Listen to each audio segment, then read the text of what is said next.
Colazione? Pan piuma. Merenda? Pan piuma. Pranzo? Pan piuma. Lo spuntino? Pan piuma. A cena? Pan piuma, il morbidissimo pane, perfetto per ogni momento della giornata.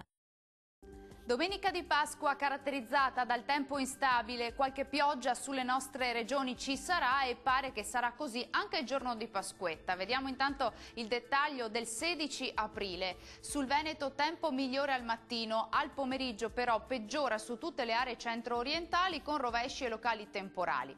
Più asciutto e soleggiato invece sui settori a ovest. Diamo uno sguardo alle temperature, le massime sono attese tra i 17 e i 22 gradi, minime tra 8 e 12 gradi circa. Giornata decisamente instabile anche sul Friuli Venezia Giulia, molte nubi con rovesci e temporali frequenti soprattutto nelle ore pomeridiane e saranno anche intensi sul Pordenonese. Temperature massime sui 19-21 gradi, valori notturni tra 9 e 12 gradi circa.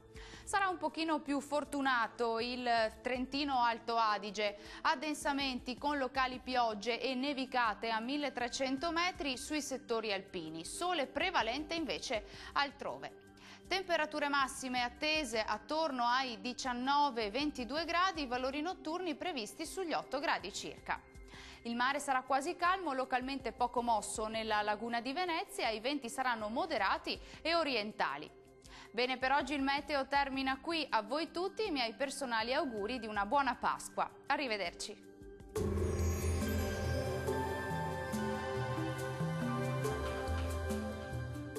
Colazione? Pan piuma. Merenda? Pan piuma. Pranzo? Pan piuma. Lo spuntino? Pan piuma. A cena? Pan piuma, il morbidissimo pane, perfetto per ogni momento della giornata.